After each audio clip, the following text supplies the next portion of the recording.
હું ને તેજલ તો મળ્યા જ નાટક જી, એટલે જ મેં આ ત્યાં જ પ્રશ્ન પ્રેમ કર્યો. થયો. અરે મને એવું થાય કે આ બધા શું નાટકો કરી ખાવાના ભણો બધા ભાઈ. ગણિતમાં ખોટા ગયા, બાકીના બધા વિષયમાં તમે પાસ થઈ જ જતા. ગણિતમાં પાસ તો થયો જ. હવે તેજલે મને એવું કહ્યું કે 5 વર્ષે આપણા શહેરમાં આવીને ફરીથી નાટક સાથે જોડાવાનો મોકો મળી રહ્યો છે, तो शा माटे तू ना पाड़े छे? क्या आपको याद बहुत रहता है, आपको सब एक्टर के बारे में सब कुछ पता है कि किसने किस साल में कौन सा नाटक किया था? फिल्म મને ગમી નથી. એ ફિલ્મ સાંભળ્યા પછી મેં કેડીને કીધું કે આમાં વાર્તા ક્યાં? એ જુદા પ્રકારની ટ્રેનર છે ને હું જુદા પ્રકારનો ટ્રેનર. છેલ્લો ચાલતો તો ગરબો, તું सूट सिलवा लेना अभिषेक. मैं कहा क्यों? कि तू नेशनल अवार्ड तेरे को मिलने वाला है. ગુડ મોર્નિંગ ગુજરાતમાં આપનું હાર્દિક સ્વાગત છે મિત્રો. દોસ્તો, એક ગુજરાતી સિનેમાની વાત કરવી છે. ગુજરાતી સિનેમા જે હાલ બહુ જ પૂરજોશમાં એની ગાડી દોડી રહી છે, એમાં એક એવો પડાવ જેને નોંધવો જ પડે, અને એ પડાવ આવ્યો અને એક આખી ગતિ બદલાઈ, એક જોવાની લોકોની એક દૃષ્ટિ બદલાઈ, અને એના એક ગીતથી આજના કાર્યક્રમની શરૂઆત કરવી છે. આ ગીત હવે એવું થઈ ગયું છે કે કોઈ પણ ઘરમાં પણ પ્રસંગ હોય ને ગરબાનો કાર્યક્રમ હોય તો આ ગીત અનિવાર્ય થઈ ગયું છે. એવું આ ગીત છે. વાગ્યો રે ઢોલ બાઈ વાગ્યો રે ઢોલ, વાગ્યો રે ઢોલ બાઈ વાગ્યો રે ઢોલ, મારા મીઠાના રણમાં વાગ્યો રે ઢોલ. પહોળું થયું ને પછી પહોળું થયું, એક સજ્જડ બમ પાંજરું પહોળું થયું. આની બીટ એટલે તમે અત્યારે પણ ઘરમાં બેઠા બેઠા પણ ગરબા કરવા માંડો એવી, પણ વાતની ગહેરાઈ, મર્મ કેટલો મજાનો છે. અને એ ફિલ્મ આપ સમજી જ ગયા છો, હું હેલ્લારોની વાત કરી રહ્યો છું. હેલ્લારો આવી અને એક એવી અનુભૂતિ આપણને કરાવી કે ગુજરાતી હોવાનો એક ગર્વ આપણને થયો, કારણ કે નેશનલ એવોર્ડ જીતનારી આ ફિલ્મ બની, ઇતિહાસ રચી દીધો. અને એની સાથે સાથે એક અગત્યનો ઇતિહાસ એવો રચાયો કે પહેલી વખત એવું થયું કે એક તો આટલી બધી અભિનેત્રીઓ, એ બધા એક સરખું કામ કર્યું અને બધી જ અભિનેત્રીઓને નેશનલ એવોર્ડ આપવામાં આવ્યો. એ બહુ જ મોટી ઘટના બની ગઈ અને આપણે બધા અચાનક જ જાણે જાગી ઉઠ્યા અને એમ થયું કે હા, ગુજરાતી ફિલ્મોનું સ્તર કેટલું ઉપર આવી ગયું, ગુજરાતી ફિલ્મો કેવી સરસ બનવા માંડી, અને એમાં પણ આવા વિષય સાથે બનેલી ફિલ્મ, આટલું રેકગ્નિશન. અને મને બરાબર યાદ છે કે અમે બધા તો ફેટર્નિટી સાથે જોડાયેલા અને બધાને એ જ વાત હતી કે ભાઈ હેલ્લારો જોઈ કે નહીં, હેલ્લારો જોઈ કે નહીં. એક એવી હવા આખી થયેલી અને બધાએ હેલ્લારો જોઈ. અને એ જોયા પછી દરેકને એવું લાગ્યું કે આ લેવલની, આ સ્તરની, આવા વિષયો સાથેની પણ ગુજરાતી ફિલ્મો બની શકે. જે એક મિથ હતું કે ભાઈ હવે જમાનો ગયો, કે હવે બધું પેલું કેડિયા ને ગરબા ને બધું ના ચાલે, હવે એ બધી વસ્તુ ના ચાલે. સાહેબ, એ જ ચાલ્યું અને એવું ચાલ્યું કે દરેકના મનમાં વસી ગયું. તો આજે મારે આ બધી વાત એટલે કરવી પડે છે કારણ કે આજે આ ફિલ્મને જેણે ઓપ આપ્યો એવી બે વ્યક્તિઓ આપણી સાથે છે, એક પાવર કપલ આપણી સાથે છે, કે જેમાં એક છે અભિનેત્રી છે. એમના અભિનયના વખાણ પણ બહુ જ સાંભળ્યા છે, આપણે જોયો પણ છે એમનો અભિનય. અને ખાસ કરીને ઉંબરો નામની એક ફિલ્મ જે હમણાં આવી, એમાં તો એમના અભિનયના જે વખાણ થયા છે. અને સાથે બીજા છે એ આ બંને ફિલ્મોના મેં જે નામ લીધા એના દિગ્દર્શક છે, એના લેખક છે, અને જેમણે આ બંને ફિલ્મોને આપણા સુધી પહોંચાડી છે, એવા આ પાવર કપલનું સ્વાગત કરીએ દૂરદર્શનના સ્ટુડિયોમાં. ગુડ મોર્નિંગ ગુજરાતમાં અભિષેક શાહ, તેજલ પંચાસરા. Thank you. અને તમારી વાત તો મેં કરી અભિષેકભાઈ, પણ તેજલબેન તમને બી નહીં ખબર હોય, મારે એક બહુ જ અગત્યની વાત કરી છે, મારા સ્વાર્થ માટેની છે, કે એક વ્યક્તિ કોઈ વ્યક્તિને ક્યાં સુધી પહોંચાડી શકે. મને બરાબર યાદ છે કે મારું પહેલું કામ હતું ભણ્યા પછી આકાશવાણીમાં, અને આકાશવાણીમાં મને એવું કીધું કે તમે ઓબ્ઝર્વ કરો, યુવાણી કાર્યક્રમ કરવાનો છે, તો જે એન્કર છે એમને, જે આરજે જે અત્યારે આપણે કહીએ છીએ ઉદ્ઘોષક, એમને, અને એ હતા અભિષેક શાહ. તો એમની પાસેથી શીખવાનો મોકો મળ્યો અને એમણે મને એક બહુ જ સરસ વાત કીધેલી કે શૌનક તું કરતો રહેજે, હા હજુ આ છે કરતો રહેજે. એ પછી કટ્ટુ બીજી એક વાત થઈ કે મારું એક નાટક જોવા અભિષેકભાઈ આવેલા, કોઈ પણ એક ફૂલનું નામ બોલો તો, અને એ મંચ પર આવીને એમ કીધું તો યાર સરસ કામ કર્યું છે. તો મને તો એમ થયું કે હા, અભિષેક શાહે વખાણ કર્યા. કટ્ટુ મને એક ઓડિશનમાં બોલાવ્યો અને મને એમ કીધું, એક બ્રીફ મેં કીધું આપો સર કે આમાં શું કરવાનું, દુનિયાદારી ફિલ્મ. અને એમણે મને એવું કીધું કે તે જે સ્ટેજ પર કરેલું ને એ કરજે શૌનક, બસ પૂરતું છે. હવે મારી લાઈફ ત્યાંથી શરૂ થઈ ફિલ્મમાં, કે હું ફિલ્મોમાં એ રીતે આવ્યો. તો મારા જેવા કેટલા બધા છે કે જેમને અભિષેકભાઈ આ ફિલ્મ ઇન્ડસ્ટ્રીમાં લઈ આવ્યા. તો અભિષેકભાઈ આ મારો ટ્રિવિયા છે તમારા માટેનો કે કેવી રીતે હું આજે તો બહુ આનંદ અનુભવું છું કે તમે અહીંયા છો. હું મારા કોઈ પણ નાના મોટા ઇન્ટરવ્યૂઝમાં પણ આ વાતનો ઉલ્લેખ કરું છું કે અભિષેકભાઈ આવ્યા ને અભિષેકભાઈએ મને એવું કીધું કે તું આવ ઓડિશનમાં. તો સર પહેલાં તો ગુજરાતી ફિલ્મ ઇન્ડસ્ટ્રીમાં આવતા પહેલાં થિયેટર સાથે આપ જોડાયેલા બંને જણ. હા. બિલકુલ. અને એની શરૂઆત HK college HK college fade in theatres. દિવસો કેવા હતા? બહુ જ અદ્ભુત દિવસો હતા. મજાની વાત એવી છે કે હમણાં બી હું કાલે જ કોઈની સાથે વાત કરતો જે કોઈક નાટક કરવા માંગે છે તો મેં એવું જ કહ્યું કીધું એ અમારી પ્રોસેસ વિશે વાત કરતું હતું. તો મેં એમને એવું કહ્યું કે મેં કીધું અમારી પ્રોસેસ અમને યાદ જ નથી કેમ કે અમે માત્ર ને માત્ર નાટકના લગાવથી જોડાયેલા. કંઈ જ ખબર નહોતી કે આમાં ક્યાં જવાશે, કશું જ નહોતી ખબર કે આમાંથી શું મળે છે. એટલે નોર્મલી લોકો કોઈ પણ ફિલ્ડમાં આવે ને ખાસ તો આ ફિલ્ડમાં આવે તો પૈસા જોઈએ, બિલકુલ, કાં તો લાલચ એવી હોય કે હું ફેમસ થઈ જાઉં. એવું કશું જ નહોતું. અને એ દિવસો એટલા આમ તો નાઈવ હોઈએ વખતે બહુ જ આમ ભોળા હોઈએ અને બહુ જ નાના હોઈએ પણ એ દિવસોમાં જે પ્રામાણિકતા હતી આ ફિલ્ડને લઈને અથવા તો નાટકને લઈને બહુ જ અનબિલિવેબલ હતી. ને મજાની વાત એવી છે કે હું ને તેજલ તો મળ્યા જ નાટક, ત્યાં જ પ્રેમ થયો અને નક્કી કર્યું કે જિંદગી સાથે ગુજારવી છે. હું ગુજરાત આર્ટ્સ એન્ડ સાયન્સ કોલેજમાં BSc ભણતો હતો અને સૌમ્ય જોશીનું એક નાટક જોયું 12મા ધોરણમાં મેં અને મને બહુ જ ગમ્યું એ નાટક. અને મેં એમને જઈને કહ્યું કે સાહેબ મારે તમારી સાથે નાટક કરવું છે. અને એમણે કહ્યું કે ફીડ ઇન થિયેટર્સ શરૂ કરું છું. અને એ વખતે HK આર્ટ્સમાં ઇંગ્લિશ ભણાવતા હતા એ. તો હું ત્યાં જોડાયો ત્યારે તેજલ લોકો ઓલરેડી ઇન્ટર કોલેજ કોમ્પિટિશન જે ગ્રુપ બન્યું હતું એમનું HKનું એમાં હતી જ તેજલ. એટલે હું એવી રીતે ફીડ ઇન થિયેટર્સમાં જોડાયો. અદ્ભુત દિવસો હતા, મજાના દિવસો. તેજલબેન, થોડી બીજી બધી વાતો, આમની બધી આ બધી સક્સેસ સ્ટોરીઝ ને આ બધી વાતો બધાએ બહુ જ સાંભળી છે, બધા એમના પોડકાસ્ટ જોતા રહેતા હોય છે કેવી રીતે અભિષેકભાઈ શું કરે. પણ અભિષેકભાઈ તમને મળ્યા ત્યારે એ માહોલ કેવો હતો અને કેવી મુલાકાત હતી? અરે રે હવે મને હું શરૂઆત એવી રીતે કરવી છે મારે તમને કે એક તો દુનિયાદારીનો મને એકદમ અત્યારે તમારો અભિનય યાદ આવી ગયો. બહુ જ સુંદર અભિનય અને મને ખબર જ નહોતી તમે આટલા સુરીલા છો. એ ગાયક છે. ઓ એ મને નહોતી ખબર. તમારે એકચ્યુઅલી ગાવું જ જોઈએ. એટલે તમે એવું તો નથી કહેતા કે એક્ટિંગ ના કરવી જોઈએ? એવું નહીં. તો હવે બંને વસ્તુમાં કોમ્પિટિશન થશે. એકચ્યુઅલી તમે કેટલું સુરીલ વાગેરો ઢોલ એમ અઘરો ગરબો છે એમ નથી ગવાતું. પણ તમે બહુ સરસ ગાયા. Thank you. તમે મને આટલા બધા વખાણ કરીને બસ મારો દિવસ સવાર બનાવી દીધો. હવે પ્રેક્ષકોને એ જણાવો કે આ જોડી બની કેવી રીતે, પહેલી વાર કેવી રીતે મળ્યા, શું થયું? મને સહેજ એવું આશ્ચર્ય તો હતું અભિષેક માટે કે આ સાયન્સ ભણતો છોકરો આ નાટકો કરવા કેમ આવે છે એવું. અને એમાંય થયું હતું એવું કે મેથ્સ ભણતો તો સાયન્સમાં બી એનો સબ્જેક્ટ મેથ્સ હતો ને જ્યારે અમે મળ્યા ને ત્યારે એનું કંઈક રિઝલ્ટ આવેલું ને એમાં એ ફેલ થયેલા. તો મને અરે રે મને એવું થાય કે આ બધા શું નાટકો કરી ખાવાના, ભણો બધા ભાઈ. પણ અભિષેકનું વાંચન બહુ જ હતું સાહિત્ય પ્રત્યે અને મારા ઘરમાં હતું એકચ્યુઅલી. મારા સાસુ, મારા સસરા અને એ લોકો પેલા જૂના મેગેઝિન્સ લઈ આવતા હતા પપ્પા. તો એની સાથે વાતોનો નાતો એવી રીતે શરૂ થયો કે કવિતાઓ લખતો હતો તો એકાદ સિચ્યુએશન આપું કે એક લાઈન આપું અથવા કોઈ. પણ બીજા કેટલા બધા એક્ટર તો હશે ને ત્યાં આગળ, તો તમે એમને જ કેમ લાઈનો આપતા હતા? એટલે આ લાઈન શબ્દ જરાક બહુ સરસ મજાનો છે એટલે જે તમે લાઈન આપી એમને અને પછી એમણે લખી જ નાખ્યું, તો એવું શું હતું? મારું સાહિત્ય પ્રત્યે લગાવ નવો શરૂ થયેલો કેમ કે HK માં મને છે ને સંજય ભાવે સર અમારા એ નવા પુસ્તકો સજેસ્ટ કરે અને અમે વાંચીએ. તો એ મારો તો વાંચનનો નવો દોર શરૂ. પણ જો હું એવી વાત કરું બધા સાથે ગ્રુપમાં વાત થતી હોય પણ એને ખબર હોય કે આ પુસ્તક આમનું છે, આ સબ્જેક્ટ છે, આમણે લખેલું છે, આની આવૃત્તિ આ છે, તમે જરા ઇમ્પ્રેસ થવા માંડ્યા. અચ્છા, તો નોલેજ થી એ ઇમ્પ્રેસ થયા. ઓકે. અને પછી તમે જે લાઈનો આપતા એમાંથી કોઈ કવિતા એવી હતી કે તમને એવું લાગ્યું કે આ મારા માટે તો નથી લખી નાખી ને? હા, એ કદાચ જો એને યાદ હોય તો લખી હતી પણ ખરા, પણ મને મારી યાદ શક્તિ મને યાદ નથી. ભરાઈ ગયા. પણ આ વખતે લખતો તો પણ સરસ. બિલકુલ. તો તમે પહેલું નાટક સાથે કયું કર્યું? અમે લોકોએ દોસ્ત કર્યું. દોસ્ત ચોક્કસ સહીનગર વસ્તુ હતું. બહુ જ મને પણ બહુ જ યાદ છે કે મારી પણ એ જ મેમરી છે સૌમ્યભાઈના પહેલા નાટકની.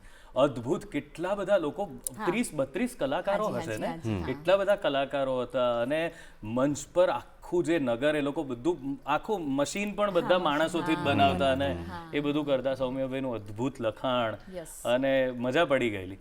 તો પછી એ થિયેટરથી તમે એ થિયેટર સાથે જોડાયેલા જ રહ્યા અને એવું ક્યારે એવું થયું કે પછી આ તમે લોકો નજીક કેવી રીતે આવ્યા થિયેટરથી પછી એ અમે લોકો છે ને દોસ્ત પછી પણ ઘણા બધા નાટકો કર્યા સાથે અને એ વખતે અમે બહુ ટ્રાવેલ કર્યું અમે આખા ઇન્ડિયામાં નાટકોના તો એ વખતે ટ્રાવેલ વખતે અમે બંને સાથે બહુ જ રહ્યા અને એવું પેલું સ્વાભાવિક છે ને કે ગમતા માણસો અને એક સરખા રસ ધરાવતા માણસો હોય તો મારે વાત પહોંચે બિલકુલ અને મારે ને અભિષેકને હજી આજની તારીખે એ નાતો છે કે અમે આખી રાત વાતો કરી શકીએ છીએ વાહ ક્યા વાત હે તો એ વસ્તુ અમને પરણવાનું નક્કી થયું અથવા સાથે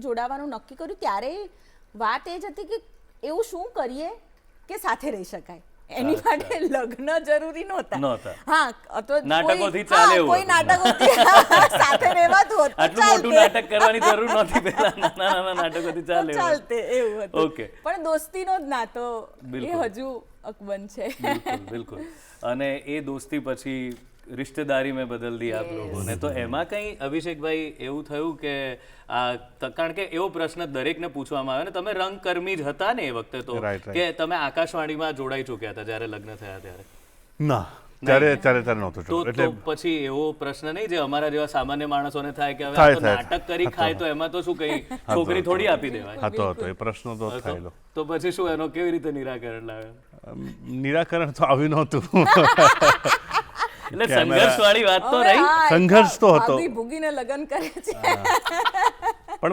પછી એટલે મજાની વાત એવી છે કે જેમ અમારે ઘરેથી નીકળી જવું પડ્યું લગ્ન કરવા માટે અને એના અઠવાડિયામાં જ લેટર આવ્યો કે ઓલ ઇન્ડિયા રેડિયો વડોદરા માટે અનાઉન્સર ગ્રેડ 4ની નોકરી માટે હું સિલેક્ટ થયો છું એટલે એક જ વીકમાં એ થઈ ગયું પછી અમે તરત જ શિફ્ટ થઈ ગયા વડોદરા હું ને તેજલ એટલે એ રીતે લાઈફ શરૂ થઈ ગઈ તેજલબેન ફળ્યા તમને હા એટલે સ્ટ્રગલ જે હોય છે શરૂઆતમાં જે એ સ્ટ્રગલ ના રહી એટલે અને એ પહેલાં નાટકમાં સૌથી મોટો પ્રોબ્લેમ આપણે વર્ષોથી જોતા આવ્યા છીએ એ છે કે બહુ ઇનિશિયલ સ્ટેજ પર તમે થિયેટર શરૂ કરો ને તો થોડી ક્લેરિટી નથી હોતી કે કરિયરમાં શું કરીશું એમ મારું બહુ નક્કી હતું કે પહેલાં મારે ક્યાંક સેટલ થવું છે એટલે મેં નાટકમાં 2 વર્ષનો પોઝ મૂકી દીધો અને એ દરમિયાન હું સરદાર પટેલ સેવા સમાજ નામની એક સંસ્થા છે જેમાં અત્યારે આપણે જે કરી રહ્યા છે એના પ્રોડ્યુસર બી મારી સાથે ત્યાં વાંચવા આવતા હતા તો અમે લોકો સાથે ત્યાં તૈયારી કરતા હતા અને એ તૈયારી કરતાં અમે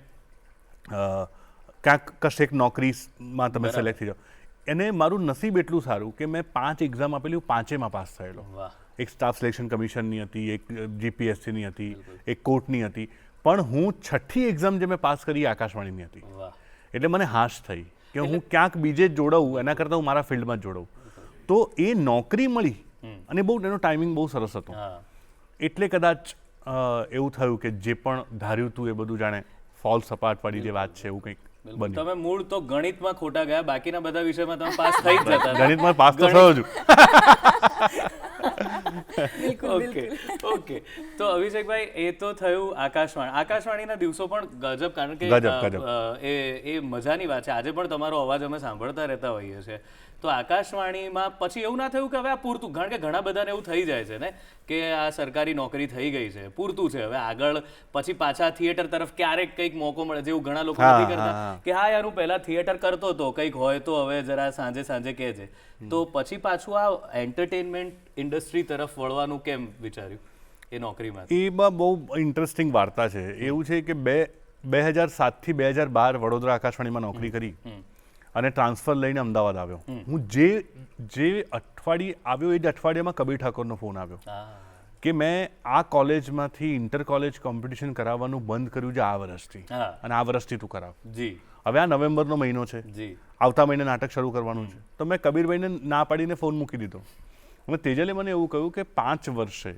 આપણા શહેરમાં આવીને ફરીથી નાટક સાથે જોડાવાનો મોકો મળી રહ્યો છે તો શા માટે તું ના પાડે છે અને તેજલે મને મોટિવેટ કર્યો એટલે મેં કબીરભાઈને ફોન કર્યો કબીરભાઈ હું કંઈક કરાવીશ હું કોલેજમાં ગયો કોલેજમાં બધાને મળ્યો અને ત્યાં સુધી મેં 1-2 નાટક લખેલા પણ મેં કોઈને બતાવ્યા નહોતા બહુ જ વર્ષો પહેલાં એનાથી બી 4 વર્ષ પહેલાં જ્યારે હું 21 વર્ષનો હતો ત્યારે મેં એક નાટક લખેલું અને ગુજરાત કોમર્સ કોલેજમાંથી આઈએનટીમાં કરાવવાની તૈયારી કરેલી પણ નાટક નહોતું થઈ શક્યું એટલે હું લખું છું એવી મને ખબર પડી રેડિયોના લીધે મેં રેડિયોમાં 5 વર્ષમાં એક અઠવાડિયામાં 6 સ્ક્રિપ્ટ લખી વાહ અને હું ખૂબ લખતો હતો, દરેક ફોર્મેટમાં લખ્યું મેં. તમે ફીચર કહો તો ફીચર લખ્યું છે મેં મારા જે પેલા ફિલ્મ સંગીતના કાર્યક્રમની એની બહુ યુનિક જે આપણે કોમ્પેરિંગ કહીએ એ લખી. મેં પોએટ્રીના કાર્યક્રમો કર્યા, મેં રેડિયો નાટક લખ્યું, બહુ જ બધું લખ્યું ને એટલે મને બહુ કોન્ફિડન્સ આવી ગયો. ને મીન વાઇલ આ નાટકની વાત આવીને ત્યારે મને એવું થયું કે હું કોઈ સારું નાટક કરાવું. મને નાટક ના મળ્યું. 14 દિવસ બાકી હતા અને મારા મગજમાં જે આઈડિયા હતો એ મેં લખ્યો ને નાટ્ય લેખક તરીકે મારું પહેલું નાટક બન્યું તું લડજે અનામિકા. અને એ આઈએનટીની એ કોમ્પિટિશનમાં ફર્સ્ટ આવ્યું. બિલકુલ અમે જોવા ત્યાંથી અમારું નાટક સાથેનો ગરબો ફરીથી શરૂ થયો.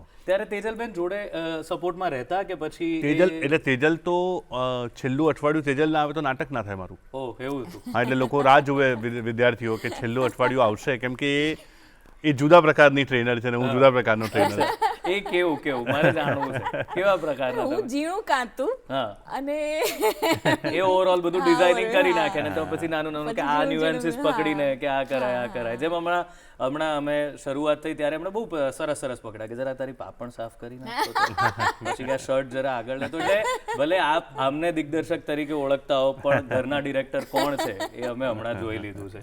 ના, હું છે ને સાયકોલોજી ભણેલી છું, તો પછી થોડા સમય તમને એવો અંદાજ આવી જાય કે બાળકોને શેની જરૂર છે અને એ મોટિવેશન જ કામ કરતું હોય. બિલકુલ, કારણ છેલ્લા અઠવાડિયે 10 દિવસ તમે એમની સાથે સાયકોલોજીકલ સાથે રહો ને તો એનું પ્રોડક્શન વેલ્યુ વધી જતી હોય છે. બિલકુલ, બહુ જ, કારણ કે એ જ વખતે એ લોકો સૌથી વધારે વલરેબલ હોય છે. એ લોકોને એવું હોય છે કે હું શું કરીને બહુ જ કરવાની ઈચ્છા, એમાં ઘણું ના થાય ને એમાં એ હોય છે. ત્યાં બહુ સાચી વાત કરી તમે.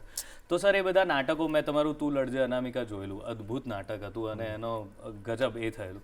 તો એ નાટકો આપ કરતા હતા અને એમાંથી આકાશવાણી તો ખરું જ, પણ પછી એક કાસ્ટિંગ વાળી જે મારા જેવા લોકોને બહુ લાભ મળ્યો.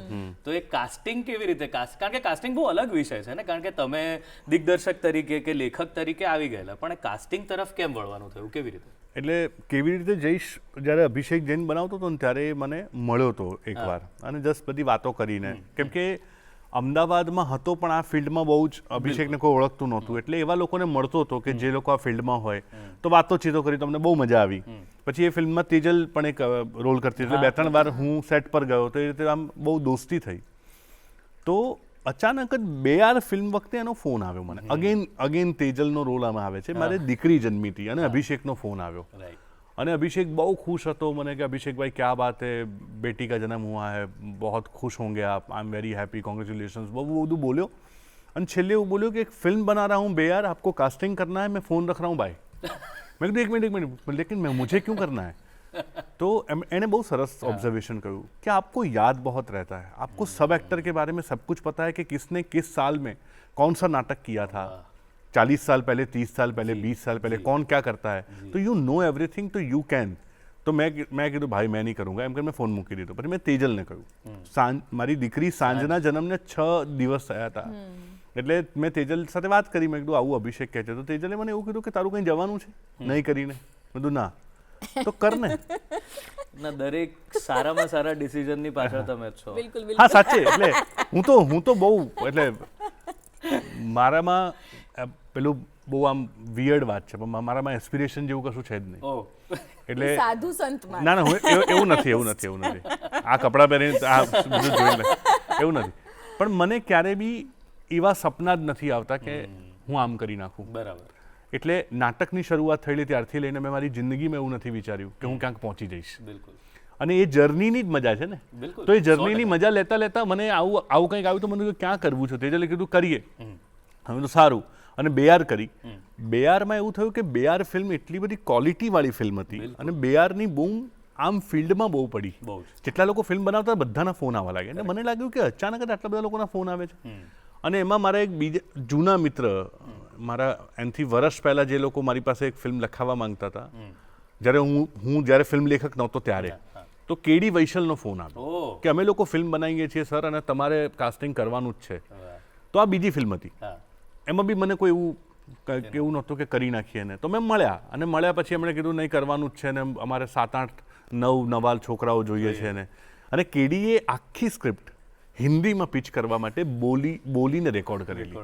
એટલે એને મને 2 કલાકની હિન્દી પિક્ચર સંભળાવી અને પછી કીધું કે આમાં છોકરાઓ જોઈએ, છોકરીઓ જોઈએ છે, આપણે બધા નવા લોકો લઈશું. સર એક જ મિનિટ હું રોકું છું. અહીંયા બહુ ટ્વિસ્ટ છે, તમે વિચારો જરા કે આ કઈ પિક્ચર હશે જેમાં નવા છોકરાઓ આવે અને નવા છોકરાઓ હવે કોણ છે એ હમણાં અભિષેકભાઈ કહેશે. આ કઈ પિક્ચર છે એની વાત કરીએ છીએ.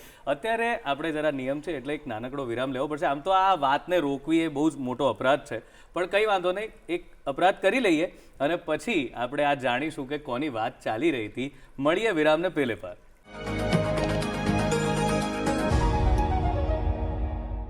વિરામ બાદ આપનું સ્વાગત છે ગુડ મોર્નિંગ ગુજરાતમાં અને અભિષેક શાહ, તેજલ પંચાસરા અત્યારે આપણી સાથે છે અને આપણે અટક્યા હતા એ વાત પર કે એમણે એક મજાની ફિલ્મની વાત કરી કે ભાઈ મારી પાસે બીજી એક ફિલ્મ આવી જેનું હિન્દીમાં નેરેશન મળ્યું મને અને એમાં કાસ્ટિંગ કરવાનું હતું નવા કલાકારોનું. તો એ નવા કલાકારો કોણ હતા અને કેવી રીતે એમને કાસ્ટિંગ કર્યું જરા અભિષેકભાઈ હવે આગળ વધીએ. તો એ ફિલ્મનું નામ છેલ્લો દિવસ. યસ. ગુજરાતી ભાષામાં બહુ બધી ફિલ્મો ચાલી અને બહુ બધી ફિલ્મો જોવાઈ અને આપણો ઇતિહાસ બી બહુ ગ્રેટ છે. બિલકુલ. આ એક જ ફિલ્મ એવી છે કે જે એના મેકર્સ સાથે મારે બહુ ઘરોબો છે ને દોસ્તી છે, એટલે હું ઓન ધ રેકોર્ડ બહુ બધી વાર બોલ્યો છું કે ફિલ્મ મને ગમી નથી. એ ફિલ્મ સાંભળ્યા પછી મેં કેડીને કીધું કે આમાં વાર્તા ક્યાં છે, આમાં વાર્તા ક્યાં છે. તો મને નથી ગમી. પણ તમે બિલીવ નહીં કરો, હું હમણાં એક જગ્યાએ આજે મારી નવી ફિલ્મ બનાવું છે એના શૂટિંગમાં ગયો ને દ્વારકા મંદિરમાં શૂટિંગ ચાલે છે અને આખા ભારતમાંથી લોકો આવે છે, જેમાંથી અલગ અલગ પ્રાંતના ગુજરાતી લોકો આવે છે ને બધા જ આરજવને ઓળખીને કહે છે કે આ ધૂલો છે ને. અમે લોકો હેલ્લારોનું શૂટિંગ કુરણ નામના ગામની સીમમાં કરીએ છીએ, જે ભારતનું છેલ્લું ગામ છે ઇન્ડિયા પાકિસ્તાનની બોર્ડર પર, કચ્છમાં. ત્યાં એક છોકરો આવે છે, બાઇક સ્ટેન્ડ કરીને બેસે છે એ ગામનો છોકરો, અને પછી એ દૂરથી એવું કહે છે કે કોણ આવવાનું શૂટિંગમાં, શૂટિંગ ક્યારે કરવાના છો? મેં કીધું હજુ મહિના પછી છે. તો કે વિકી આવવાનો છે, નિખિલ આવવાનો છે, ધૂલો આવવાનો છે. એટલે મેં કીધું એક મિનિટ, તને ખબર કેવી રીતે પડી? કે મારા ફોનમાં છે અને કે મારા અડધા ગામના ફોનમાં છે આ. એટલે અક્રોસ ગુજરાત શોલે જેવી ઘટના થઈ કે કેરેક્ટરના નામથી લોકો યાદ. અને બહુ સિદ્ધાર્થ રાંદેરિયાએ એક બહુ સરસ મજાની વાર્તા મને કહેલી કે એમનું એક નાટક એની પાયરસી થઈ ગઈ, એનો ફાયદો એમને એટલો મોટો મળ્યો.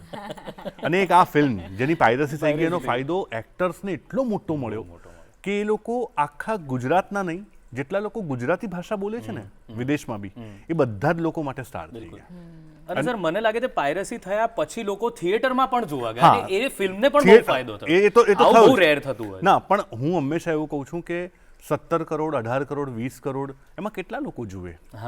એ એટલો મોટો આંકડો જ નથી. જ્યારે ફોનમાં લોકો કરોડોની સંખ્યામાં ફિલ્મને જુએ છે. મને એક માણસ એવો મળ્યો કે જે ડેપ્યુટી કલેક્ટર છે, એણે કીધું કે હું એક દિવસમાં 3 વાર જોઈને 3 વાર હસતો તો મારા ઘરવાળા કે તું ગાંડો નથી થયો મારા રૂમમાં આવીને. Deputy collector. એટલે આવા લોકો બી મળે છે. એ ફિલ્મ છેલ્લો દિવસ, અને છેલ્લો દિવસમાં મને જે બહુ એક નાટકવાળા માણસ તરીકે જે બહુ મજા આવે એવી વાત એવી કે એ ફિલ્મમાં હું કોઈ પણ ન લઈ શક્યો હતો. અને સલામ છે કૃષ્ણદેવ યાજ્ઞિકના ડિરેક્ટરને અને નિર્માતા વૈશલને કે એ લોકોએ મેં કીધું એ બધા જ લોકોને લીધા. અને એમાં જે મેં જેના 2 નાટકો જોયેલા અને મને બહુ ગમતો હતો એ યશ સોની આવ્યો. એ વખતે આમ રજની ઠાકર મારા મિત્ર અને એમનો દીકરો, અને મારો એ વખતે મલ્હાર બહુ જ ક્લોઝ હતો, મારી સાથે નાટક પણ કરેલું. એ મલ્હાર હતો ફિલ્મમાં. નેત્રી હતી જેના નાટક જોયેલા, ને નેત્રીને તો મોટી થતી જોયેલી હોય. માઇકલ હતો એમાં હેમાંગ શાહ હતો. તમે જે પણ આર્જવ હતો, આર્જવ મારો બહુ ગમતો કલાકાર, કેમ કે આઈએનટીના 3 નાટકો મારા નાટકોની સાથે હોય. એટલે મને આર્જવનું અભિનય બહુ ગમે. મેં આર્જવને એ રોલ માટે જ્યારે કહ્યું ત્યારે આર્જવે ના પાડેલી. ઘરે જઈને મને ફોન કરી, મેં એના પપ્પા સાથે વાત કરી. આર્જવ કે આમાં કંઈક છે નહીં, ગુસ્સે જ થવાનું છે ખાલી. તો મેં એના પપ્પાને કહ્યું કે એને કહો કે કરે. તો એવા લોકો કે જે નાટક કરી રહ્યા છે, જે નાટકમાં ક્યાંક કશેક પોતાની જાતને પ્રૂવ કરી ચૂક્યા હતા, એ લોકોને મેં માત્ર ઓડિશનમાં એવું નહોતું કહ્યું કે તમે આ ભજવો. મેં એ પણ કહ્યું નાટકનું પેલું બતાવતો. એટલે એ એવું ઓડિશન છે જે કદાચ એની ટેપ મળે તો બધાને બતાવી શકાય પ્રેક્ષકોને, કે ફિલ્મના ડાયલોગ વાળું ઓડિશન બી છે અને નાટકનું પણ છે. એટલે હું માઇકલને એવું કહું કે માઇકલ અકુપાર વાળું પેલું કરતો જરા. હું આર્જવને એવું કહું કે પેલું ખેલંદો વાળું ભજવતો જરા. યશને કહું કે હમણાં તે પેલું નાટક કરેલું જેમાં પેલો ખૂની આવે છે રૂમમાં, એ વાળું થોડું છેલ્લું પરફોર્મન્સ કરતો. એ એટલા માટે કેમ કે મને એવું હતું કે હું જે લોકોને વિચારી રહ્યો છું એ લોકો એમની સ્કિલના આધારે અહીંયા ઓડિશનમાં જીતી જાય. અને ત્યાં નાટક જીત્યું. એટલે છેલ્લો દિવસ જ્યારે વાત આવે છે ને ત્યારે મને હંમેશા એવું થાય છે કે એમાં જીત નાટકની છે. જો હું નાટક ના કરતો હોત તો મને આ નાટક કરતા છોકરાઓ મારા મગજમાં ના હોત. રાઈટ. અને એ મને સતત એવું હતું કે આ કરી શકશે, આ કરી શકશે. તો નાટકનો એક તાંતણો મારો અને આ બધા લોકોનો એક કશે ક્યાંક છેલ્લો દિવસ મેં લોકોને લઈને ગયો. અને તમે અગેન બીજી વાત હું વારે કહું છું, તમે નિમિત્ત જ હોવ છો. ઘણા લોકો કહે છે કે તમે આટલા લોકોને, મેં કોઈને સ્ટાર નથી બનાવ્યા. બીજી ફિલ્મ, ત્રીજી ફિલ્મ, ચોથી ફિલ્મ, એની મહેનત, સવારે ઉઠવું, પોતાના સ્કિલ પર કામ કરવું, પોતાની ક્રાફ્ટ પર કામ કરવું, એ લોકો જાતે જ કર્યું છે. તમે નિમિત્ત બનો છો અને એનો એક આનંદ છે કે તમે નિમિત્ત બને એવા કામમાં કે જેના લીધે બહુ બધા લોકોના કરિયર બની ગયા. બિલકુલ. પણ બહુ સારી વાત છે ને. રીઝન હું તમને કહું કે જે લોકો પહેલા પણ નાટક જે કરતા અને એમને એવું થતું કે ફિલ્મમાં જવું અઘરું છે અથવા અશક્ય છે, ન જઈ શકાય, અને તમે નાટકના આધારે એમને ફિલ્મમાં લાવે. એટલે નિમિત્ત ભલે, પણ એ વાત તો ખરી કે આવી સમજણ, આવો વિશ્વાસ, અને એના લીધે એ લોકો આજે, એટલે એના લીધે તો ઠીક છે, એમની તમે કીધું એમ મહેનત જ છે, એ તો માનવું જ રહ્યું કે લોકોએ ખૂબ મહેનત કરી અત્યારે આ બધા જ કલાકારોએ. પણ તે છતાં એ જે બ્રેક એમને મળ્યો એ એવો ટ્રેમેન્ડસ મળી ગયો. એ નસીબ જ છે કે ફિલ્મ આટલી બધી. શૌનક, બીજા બી કેટલાક નામો છે જેમ કે જયેશ મોરે, રોંગ સાઈડ રાજુ અને હેલ્લારો. રોંગ સાઈડ રાજુ મેં લેવાનું માત્ર એ કારણ હતું કે 102 નોટ આઉટ નાટક મને ખૂબ ગમેલું. ચેતન દૈયાને લેવાનું કારણ એવું કે ચેતન દૈયાએ કરિયર મારી સાથે શરૂ કરેલી. ત્યારથી લઈને અત્યાર સુધી ચેતનને મેં ખૂબ જોયો છે. પ્રતિક ગાંધી પછી ઇવન શૌનક, કે શૌનકને દુનિયાદારીમાં લેવાનું કારણ માત્ર એવું હતું કે મેં કોઈ પણ એક ફૂલનું નામ બોલ્યું, નાટક જોયું, ત્યારે મને થયું કે આ કેટલું અદ્ભુત કરે છે. અને મેં જે વખતે કાસ્ટિંગ શરૂ થયું ત્યારે મેં શીતલને કહેલું, મેં કીધું આના માટે એક એક્ટર છે મારી પાસે, શૌનક, તો કે वो એક કોણ છે? મેં કીધું એને આપણે ઓડિશનમાં બોલાવીએ અને તમે પરફોર્મન્સ જુઓ. જેવું પરફોર્મન્સ શરૂ થયું અને એ છોકરીએ મને તરત કીધું કે શૌનક ફાઇનલ છે. એટલે એમાં છે ને મજા એ પણ છે, કાસ્ટિંગ કરતા અમને આટલા વર્ષો થયા કે ડિરેક્ટરનો કે પ્રોડ્યુસરનો તમારા પર ભરોસો કે તમે કાસ્ટિંગ ડિરેક્ટરને હાયર કરો છો તો તમે અને ટ્રસ્ટ કરો છો, તો એ બહુ મેટર કરે. પણ મને તો એ પણ દેખાય છે કે ખાલી કાસ્ટિંગ, તમારી અંદર એક ડિરેક્ટર જીવે છે, એક લેખક જીવે છે, ને બધા ત્યારે ત્યાં હાજર જ છે જ્યારે કોઈનું કાસ્ટિંગ થઈ રહ્યું છે. એટલે તમને એ ખબર છે કે વાર્તા શું કહેવા માંગે છે, તમને એ ખબર છે કે મેકર કયા પ્રકારે આને બનાવવાનો છે, એની શું એક્સપેક્ટેશન છે. એટલે તમે બધાની સાથે લઈને તમે ત્યાં બેઠા છો, ખાલી કાસ્ટિંગ વાળા તરીકે નથી બેઠા. તમારી જવાબદારી એ જ નથી કે આ જે બજેટ છે એમાં આવશે કે નહીં, કે આને ગમ્યું કે નહીં, આના પછી હું બીજો બોલાવું. તમે વિશ્વાસ સાથે કર્યો. એમણે મને એ જ બ્રીફ આપી, તારે કંઈ જ કરવાના નથી, તે જે ત્યાં સ્ટેજ પર કર્યું હતું એ કરજે. હવે એ કેટલી મોટી વાત હતી. હું તો બહુ જ કન્ફ્યુઝ હતો કે હું કોઈ દિવસ ફિલ્મના ઓડિશનમાં જ નથી ગયો તો ત્યાં શું કરવાનું હોય. તો એમણે મને કીધું કે આ જે સ્ક્રિપ્ટ છે ને તું એ રીતે પરફોર્મ કરજે. તો એ કેટલી મોટી વાત છે. એમને બધી જ વસ્તુઓ ત્યાં લઈને બેઠેલા, એટલા માટે એ શક્ય બન્યું.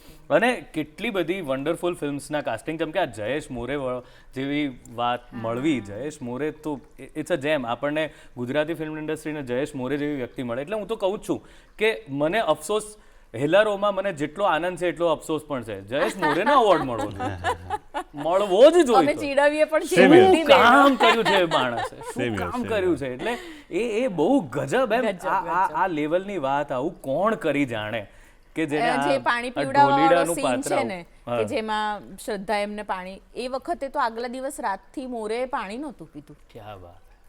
અને એ અમે તો ખરે જ ત્યાં રહેતા હતા, ખરે જ ભૂંગામાં જ રહેતા હતા. અને એ વાતાવરણમાં ઘડીએ લાઇટો જાય, ખરેખર સૂકું પેલું હતું, ને એમાં એમણે પાણી ના પીવું મોટી વસ્તુ છે. તો મારે હવે હેલારો તરફ જ જવું છે, કારણ કે આ તો હવે કાસ્ટિંગની વાત. તમારી પહેલી ફિલ્મ હેલારો?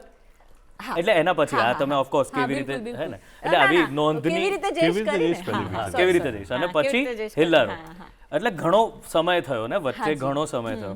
તો તમે પસંદગીથી કોઈ ફિલ્મ નહોતી લીધી કે પછી એવું હતું કે આ બનાવે છે તો હું ત્યાં પણ રહું, એટલે આ બધી જે નાની વસ્તુઓ છે, શર્ટ સીધો કરો કે એનું પણ મારું ધ્યાન રહેતું રહે. અને પેલી સાયકોલોજી વાળી છેલ્લી ઘટના કે બધાને હું તૈયાર કરું એમ. મૂળે કામચોર માણસ ધીરે ધીરે વધી ગઈ.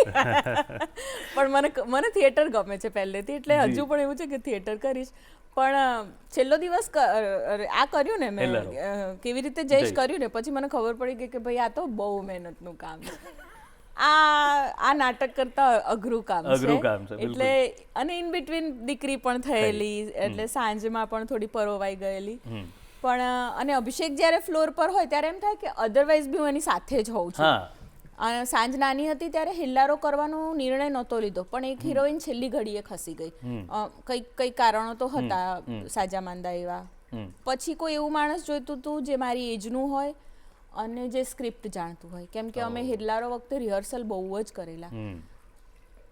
તો એ પછી ઓપ્શન નહોતું મારી પાસે. હા સાચે એવું હતું. કેમ કે દીકરી નાની હતી એટલે એવું વિચારેલું કે એને લઈને ત્યાં જઈશું એમ એવી પરિસ્થિતિઓમાં. પણ પછી એના વિશે ઘણી બધી વાતો તમે ઘણી બધી જગ્યાએ કરી છે કે હેલ્લારોનું મેકિંગ કેવી રીતે થયું, કેટલા કપરા સંજોગોમાં, જે તમે હમણાં નાની એક ઝલક પણ આપી, એ તો બધું થયું. પણ શું તમને લાગતું હતું કે આ હેલ્લારો જે બની રહી છે જે વખતે, એ આ જગ્યાએ જશે અથવા તો આ પ્રકારનો એને પ્રેમ મળશે? આમ કેવું છે કે તમે કેટલાક એવા લોકો સાથે કામ કરો કે જે લોકોના વાઇબ બહુ અદ્ભુત હોય અને જેમની સમજણ બહુ અદ્ભુત હોય. એવા સમીર તન્ના, અર્શ તન્ના, જેમને ઢોલી તારો ઢોલ બાજે ગીત જે છે, હમ દિલ લે ચુકે સનમ, જેના માટે નેશનલ એવોર્ડ મળેલો, જેમને રામલીલાના ગીતો માટે નગાડા સંગ ઢોલ બાજે માટે ફિલ્મફેર મળ્યો છે. મેં એમને તાજ લેન્ડ્સ એન્ડમાં શાહરૂખ ખાનના ઘરની પાસે મુંબઈમાં વાર્તા સંભળાવી હિલ્લારોની. ખબર નહોતી કેટલા પૈસા લેશે એ લોકો, અને મળવા ગયેલા અમે. અને ત્યારે એમણે પૂરું થયા પછી બંને હસબન્ડ વાઈફની આંખમાં આંસુ હતા. અને મેં કીધું તમે કરશો ને ફિલ્મ? તો એમણે કીધું તમે આ વાર્તા બોલ્યા પછી આ સવાલ કરવાનો હોય, એવું કહ્યું એમણે. એ વખતે એ અચાનક જ એવું બોલ્યા કે આ ફિલ્મને નેશનલ એવોર્ડ મળશે. પછી ઓસ્કર વિનિંગ આપણી ડેની બોયલની ફિલ્મ સ્લમડોગ મિલિયનર માટે રસૂલ પકુટી, એમની પાસે હું સાઉન્ડ ડિઝાઇન માટે મળવા ગયો. તો બહુ મસ્ત આમ રસૂલ બેઠા છે ને પાછળ ઓસ્કર પડ્યો છે અને રસૂલે વાર્તા સાંભળી આખી.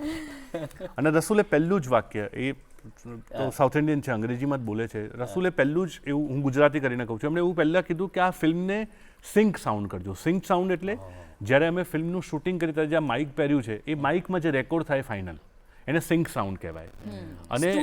અને બીજું એવી રીતે ફિલ્મ શૂટ થાય કે જેમાં ફિલ્મનું શૂટિંગ થઈ જાય ને પછી ડબિંગ થાય. તો જે સિંક વાળી કે સિંક કરજો, મેં કીધું વાય સર? તો એમણે જવાબ એવો આપ્યો કે હું ઇન્ટરનેશનલ ફિલ્મોના અલગ અલગ ફેસ્ટિવલ્સમાં કોમ્પિટિશનમાં જ્યુરીમાં હોઉં છું, ઇન્ક્લુડિંગ ઓસ્કર્સ. અને ત્યાં જો લાઈવ સાઉન્ડ એટલે કે સિંક નથી હોતો તો અમે ફિલ્મને સાઈડમાં મૂકી દઈએ છીએ, કેમ કે લાઈવ સાઉન્ડ હોવો જોઈએ.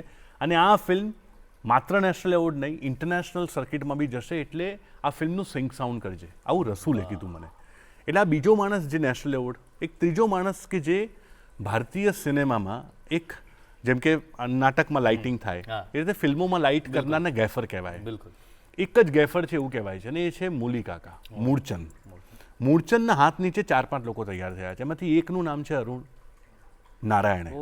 અરુણ નારાયણે હિલ્લારો ફિલ્મનો ગેફર હતો.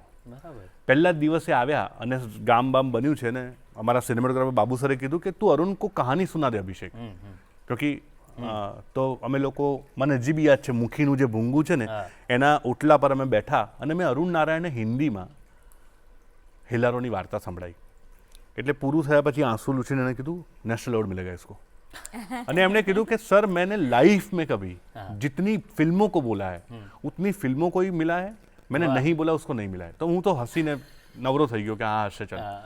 ફિલ્મ જ્યારે શૂટ થતી હતી ને શૌનક, ત્યારે રોજે રોજ અમને એવું લાગતું હતું કે કશું ગજબ થઈ રહ્યું છે. એ છે ને આ જે બધા માણસોની વાત કરી ને એ બધા બાહ્ય માણસો, પણ હિલ્લારોના જો 4 પાયા ગણીએ ને અને જો એમાંનો એક અભિષેક હોય તો બીજા 3 છે અમારા પાર્ટનર્સ, મીત, પ્રતીક અને આયુષ. પહેલી જ વાર્તા, અને વિડીયોવાલા કરીને એક ફોર્મ એ લોકો ચલાવે છે, એમની સાથે નાના મોટા કામ પહેલા અભિષેકે કરેલા. અને એક દિવસ પ્રતીકને મળવાનું થયું અને અભિષેકે પ્રતીકને હિલ્લારોની વાર્તા કહી. પહેલો જ વિશ્વાસ 1000% પ્રતીકે અભિષેકમાં મૂક્યો कि सर ये फिल्म आप हम ही लिखेंगे, आप ही डायरेक्ट करोगे. वाह. એ પહેલા વિડીયોવાલા એટલે પ્રતીકને, મીતને, આયુષને ગુંગા પહેલવાન માટે નેશનલ એવોર્ડ મળી ચૂક્યો હતો. એ એવું બોલી પણ શક્યો હોત કે હું ફિલ્મ ડિરેક્ટ કરું, પણ પ્રતીકે અભિષેકમાં વિશ્વાસ, અને પછી આયુષને સંભળાઈ, મીતને સંભળાઈ, બધાએ એટલો બધો વિશ્વાસ મૂક્યો. અને પછી એ જોમ જ જુદું હતું.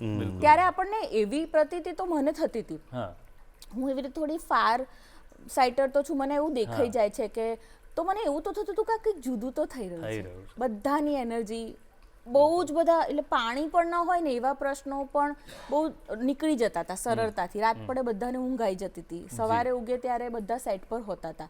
તો એવું કંઈ જુદું થઈ રહ્યું છે અને કોઈક દૈવી શક્તિ આપણી સાથે છે જે આ બધાને જોડીને રાખી રહી છે, એવી પ્રતીતિ તો હતી જ. વાહ.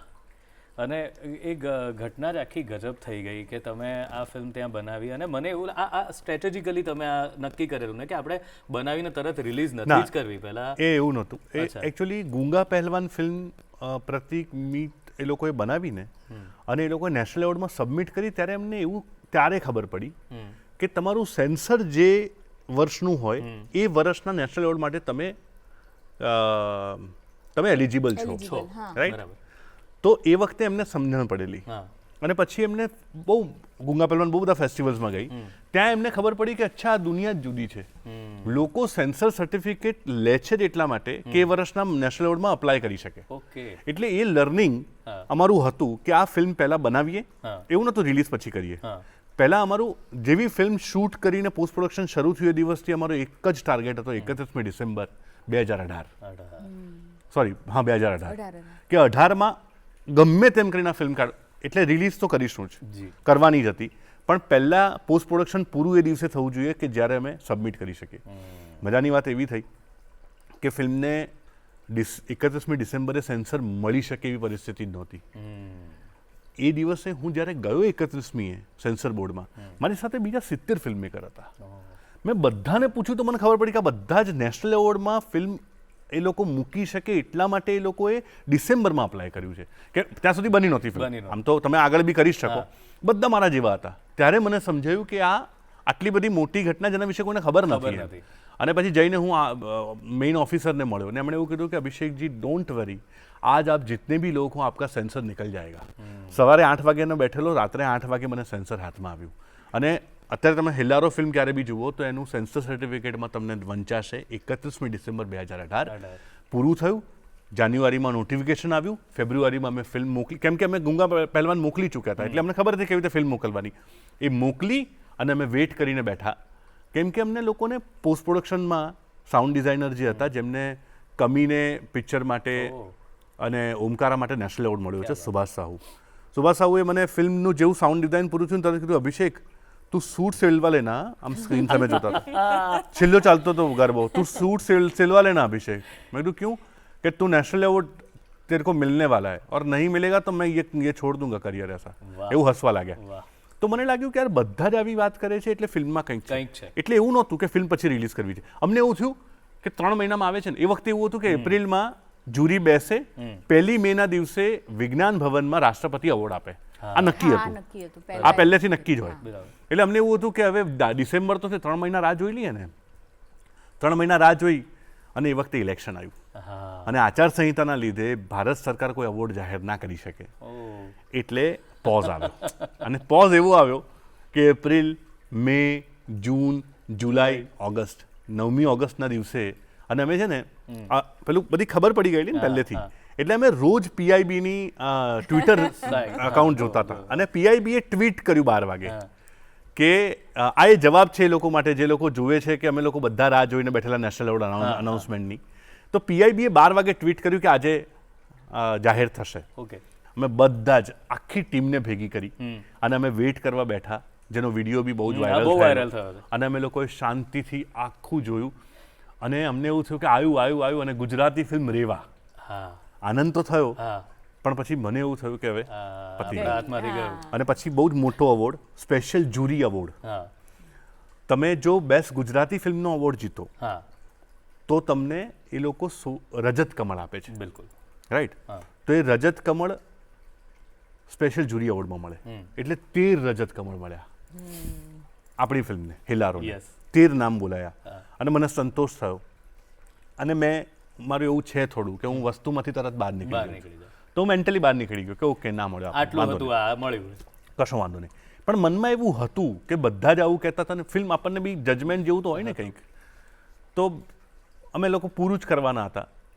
અને અચાનક જ and the final film it's a Gujarati film અને આ બધાએ બૂમ પાડી એટલે મેં કીધું 1 મિનિટ તમને ક્યાં મળ્યો છે જી એટલે મેં એ બી વિડીયોમાં દેખાડ્યું 1 મિનિટ અને એમણે કીધું હેલારો અને એ પછીની 10 15 20 સેકન્ડ યાદ નથી મને યાદ નથી હા. એ શું થયું કેવી રીતે થયું વાહ. કેમ થયું પણ એ અદ્ભુત અનુભૂતિ અને મને મારા સિનેમા માટે બહુ જ ગર્વની લાગણી થઈ. બિલકુલ નકશી મને એવું બહુ ગુજરાતી થયું વાત. કે આપણે આટલા વર્ષોથી ફિલ્મ બનાવીએ છીએ અને બેસ્ટ ફીચર ફિલ્મનો નેશનલ એવોર્ડ પહેલી વાર ગુજરાતી ભાષાને મળ્યો બિલકુલ. અને પછી જે સન્માન ત્યાં જઈને બી મળ્યું અને જે રીતે લોકો ગુજરાતી સિનેમાની વાતો કરવા લાગ્યા હું પછી બહુ ફર્યો ને ફિલ્મ સાથે ઇટલી બી ગયો ને જી, ગોવા ઇફીમાં આપણી ફિલ્મ ઓપનિંગ ફિલ્મ હતી Opening હતી. તો આમ એ બહુ સંતોષ થયો કે ચલો આપણું સિનેમા ક્યાંક કશેક આપણી ફિલ્મના લીધે કોઈક જગ્યાએ એની ચર્ચા શરૂ થઈ ક્યાં વાત હવે બહુ જ મારે એક આગળ વાત તમારી સાથે કરવી છે કારણ કે ઉમરો અમે બહુ રાહ જોતા હતા ભાઈ કે હવે અભિષેક ભાઈ બીજી કઈ ફિલ્મ લાવે છે ક્યાં ખોઈ ગયા ઘણી એવી અટકળો કે હવે હિન્દી જ બનાવશે સીધા હવે ગુજરાતી નહીં બનાવે કારણ કે હવે નેશનલ એવોર્ડ મળે હિન્દીમાં જ કામ કરશે એમ પછી ઉમરો આવી અને અદ્ભુત ફિલ્મ પણ તમારા એટલા બધા વખાણ થયા સાથે બધી મંજાયેલી અભિનેત્રીઓ હતી બિલકુલ, જોરદાર બિલકુલ. તમારા કેરેક્ટરના સખત વખાણ થયા તો એ કેવી રીતે આખી વસ્તુ તમે કેવી રીતે અરે એની બોલી એ ડાયલોગ બહુ મજા પડી ગઈ હતી એ સાંભળ એનો કોઈ ડાયલોગ બી બોલો એટલે અમારે જરાક આ શું પેલું આનું ટીઝર બી અમે બનાવતા હોઈએ છીએ અચ્છા. હા કે આ શું આવવાનું છે તો એમાં જશે જ ના આમ તો મોર્નિંગ શોમાં મળ્યા છીએ એટલે મારે જરાક બોલવું તો પડે જ કે જોજો બધા હો પાછા જો હેલારો જોજો ઉમરો જોજો અને હવે જે મારી ત્રીજી પિક્ચર આવે છે ને એનું નામ છે ધબકારો એ જોઈ કાઢજો પાછા ક્યાં વાત હતી ઉમરાનો એક્સપિરિયન્સ કેવો રહ્યો વિદેશ જઈને સરસ મજાનું શૂટ કર્યું ને ઉમરોમાં મેં કોન્શિયસ ડિસિઝન લીધેલું કે ભાઈ મારે કામ કરવું છે હવે હું કરીશ Front foot પર હવે. હા બિલકુલ કરીશ કામ એમ પણ મારો રોલ જે કરવાનો હતો જે વિનીતાએ કર્યો ને હા. એ રોલ મને કરવાનો હતો અચ્છા. પહેલા હા ઓહ. હવે એવું થયું કે એ પણ બહુ casting સુંદર રોલ છે હા, પણ બિલકુલ, તમારો બિલકુલ. રોલ બહુ તો જ સુંદર આમ રોલ છે. અંદર હા. જતો રહ્યો છે બધાના હૃદયમાં બિલકુલ બહુ સુંદર રોલ છે પણ પછી એવું કાસ્ટિંગ કરતા અને આપણી કાસ્ટિંગ કંપની એટલે હા. પેલી થોડી લાલચો પણ એવું હોય છે કે અચ્છા, અહીંયા આ સેટ થઈ ગયું અહીંયા હવે બચ્યું છે શું અને પછી એવું થયું કે આ મજાનો ના, રોલ ના, છે ના, ના, એવું નથી.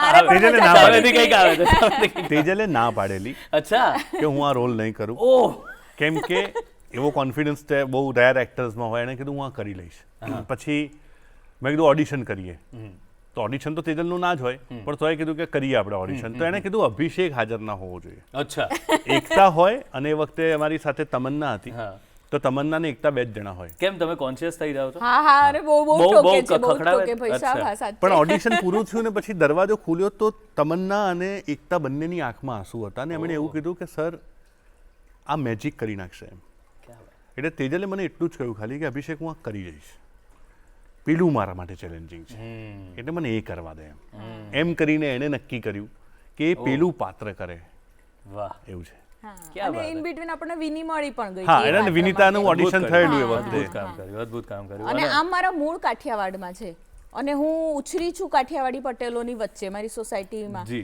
તો મને કાઠિયાવાડી લહેકો એમ બહુ જ અઘરો નહોતો પડ્યો મહેનત કરી કોન્શિયસલી ડાયલોગ્સ પર કામ કરેલું જી. પણ શક્તિસિંહની મદદ લીધી હા આપણે શક્તિસિંહ ડાયરેક્ટ હા એમની મદદ લીધેલી હા બિલકુલ બિલકુલ બિલકુલ પણ મને બહુ મજા આવી આ કામ કરવાની બહુ ક્યાં વાત. મજા આવી ખૂબ આનંદથી અને મજાથી કામ કર્યું અને એમાં પણ આમ લંડન અઘરું હતું એવું નહોતું શૂટિંગ માટે હા, હા, obviously. અને એમ હા પણ છતાં બીજા પ્રદેશમાં જવું અને એને એક્સપ્લોર કરવું ત્યાં કામ કરવું ગમે ત્યાં આમ રોડ વચ્ચે અને કોઈ ગુજરાતી આપણને જોઈને ઓળખી જાય અને તરત જય શ્રી કૃષ્ણ કહેવા આવે એટલે એ બધી મજાઓ અમે કરી ઉમરો અને હવે ધબકારો યસ સર તો એમાં પણ આવું જ છે કે બહુ બધી બહેનો વચ્ચે એક અમારો ધૂળો એમાં પુરુષોને પણ પુરુષોની જ વાર્તા છે અચ્છા તો અને હું વારે વારે કહું છું કે મારી બંને ફિલ્મ જે મેં વચ્ચે પ્રોડ્યુસર તરીકે કમઠાણ બી કરી હા કમઠાણ પણ મારી દિગ્દર્શક તરીકેની બંને ફિલ્મો હેલારો અને ઉમરો એ સ્ત્રીઓ વિશે નથી નથી બિલકુલ એ માણસ જાત વિશે છે બિલકુલ એક ફિલ્મ એ વંચિતોની વાત કરે છે કે વંચિતો એક દિવસે જો હથિયાર ઉઠાવે અથવા એક દિવસ એવું કે ચલ હવે મારો વારો તો શું થાય અને એ જ રીતે ઉમરોમાં જે વાર્તાઓ છે એ પુરુષો પણ ફીલ કરતા જ હોય છે બિલકુલ. કે ક્યાંક કશેક જિંદગીમાં ક્યાંક અટવાયા હોય તો એ ઉમરો કેવી રીતે ઓળંગવો એની મથામણની ફિલ્મ છે બિલકુલ. તો એ માણસ જાત વિશેની ફિલ્મ છે બિલકુલ ત્રીજી ફિલ્મ પણ માણસ જાત વિશેની ફિલ્મ છે. પહેલી 2 ફિલ્મોમાં પ્રોટેગનિસ્ટ સ્ત્રીઓ હતી, આ ફિલ્મમાં પ્રોટેગનિસ્ટ એ પુરુષ છે. વાહ. અને અગેન મને હંમેશા એવું લાગે છે, કદાચ હું મારા ગુરુઓથી, મેં જે લોકો સાથે થિયેટર કર્યું એ લોકોથી હું શીખ્યો છું કે મારું નાટક કે મારી ફિલ્મ જોઈને કોઈક જો ઘરે જઈને સૂઈ જાય ને બીજા દિવસે એને યાદ ના રહે તો આ કળાનો કોઈ ફરક ન, એટલે કોઈ એનો અર્થ નથી, કોઈ ફરક ના પડ્યો જો એના પર. એવું નથી કે હું કંઈ સમાજ બદલી દેવાનો છું, અથવા મને એવો વહેમ બી નથી કે હું કહીશ તો લોકો સાંભળશે, એવું છે જ નહીં. એક અંધારું થાય નાટકમાં, અને જેવું શરૂ થાય મારું કમ્યુનિકેશન અને પૂરું થાય ત્યાં સુધી માણસ માત્ર ને માત્ર મારા નાટકને જોઈ રહ્યો છે. સિનેમા હોલમાં અંધારું થાય અને માણસ 2 કલાક મારી ફિલ્મ જ જોવાનો છે, ત્યારે મારી જવાબદારી વધી જાય છે કે હું કશુંક એવું આપું કે જે કદાચ એની સાથે રહી જાય, કદાચ એને ક્યાંક મદદ કરે ને કદાચ એની ચર્ચા થાય ત્યારે એના મનમાં કોઈ સવાલ રોપાય. આ મારું બહુ ક્લેરિટી છે લાઈફની. તો ધબકારો ફિલ્મ એવી જ એક ફિલ્મ છે, અને કદાચ હેલ્લારો અને ઉંબરો જેવી ઇમ્પેક્ટ વાર્તાની તો હશે જ, પણ આ ફિલ્મ મને એવું લાગે છે કે આ કદાચ વધારે ઊંડો સવાલ મૂકીને જતી રહેશે. અને જો તમે ઉંબરોમાં તેજલ તમને બહુ ગમી હોય તો રાહ જોજો ધબકારોની, કેમ કે તેજલે ઉંબરોમાં કર્યું એવું કશું જ નથી કર્યું, એણે બહુ કશું જુદું કર્યું છે. અને દેવેન ભોજાણી છે ફિલ્મ. દેવેન ભોજાણીને આપણે બહુ વર્ષો નાટકો અદ્ભુત કર્યા એમણે. દેવેનભાઈએ સિરિયલ કરી, ડિરેક્ટર તરીકે cult serial Sarabhai versus Sarabhai આપી. એમણે ઓફિસમાં કલ્ટ રોલ કર્યો એક, બહુ આપણે જોયા એમને, બાબહુ ઓર બેબીમાં જોયા ને એવા. તમે આવા દેવેન ભોજાણી નહીં જોયા હોય, એવું દેવેન ભોજાણીએ કામ કર્યું છે. અને એ એક પાત્ર જેવું છે, એક એવા 65 વર્ષના માણસની વાત છે કે જેની સાથે જે થાય છે એ ફિલ્મ છે. અને દેવેનભાઈ બહુ અદ્ભુત, અને આર્જવે બહુ અદ્ભુત કામ કર્યું છે. 2 એવા પુરુષો કે જે એક જર્ની પર નીકળ્યા છે, અને જર્ની શેના વિશેની છે ને કેવી રીતે ફિલ્મ ખુલે છે એ તમે જોશો તો જ મજા આવશે. ક્યારે જોઈશું? તમે બહુ જલ્દી જોશો. આમ વિચાર એવો છે કે બહુ જલ્દી રિલીઝ કરી દઈએ, નહીંતર નહીં થાય તો અમે લોકો વેકેશનમાં મેમાં રિલીઝ કરીશું. ઓકે સર, તો બહુ મજા. આ તમે બોલ્યા એટલે મને એક સરસ વસ્તુ સૂજી, એક કોઇન્સિડન્સ જ છે. જેમ રાકેશ રોશન ક થી શરૂ કરે, જેમ તમારો અંત રો થી જ રોથી છે, થાય છે. ના પણ અને એટલે રો ચાલુ જ છે. હા, રોજ ચાલુ છે. ધબકારો પછીની જે ફિલ્મ છે એનું નામ પણ આવું જ છે, રોથી જ પૂરું. ઓવારો. ચાલો, તો આ તો મેં સરસ શોધી કાઢ્યું, પણ સમયની એક મર્યાદા છે. બાકી તમારી સાથે વાત એવું લાગતું જ નથી કે આપણે કોઈ આ કાર્યક્રમમાં એક સરસ ઓડિયન્સને બી એ જ લાગી રહ્યું હશે કે એક સરસ વાત જે ચાલી રહી છે એ કેવી રીતે આખું આપણું ગુજરાતી સિનેમા આકાર લઈ રહ્યું છે, કેવી રીતે નાટકો, ફિલ્મો બધા એકબીજા સાથે સંકળાયેલા છે, અને રંગકર્મી કે સિનેમાના આર્ટિસ્ટ કેવી રીતે આખી આપણી જે મનોરંજનની જે દુનિયા છે એને બદલી રહ્યા છે અને સરસ રીતે આપણા માટે સજાવી રહ્યા છે. એ આજે આપણો ટેક છે અહીંથી. તો થેન્ક યુ વેરી મચ અભિષેકભાઈ, તેજલબેન, તમે લોકો આવ્યા અને બહુ મજા પડી.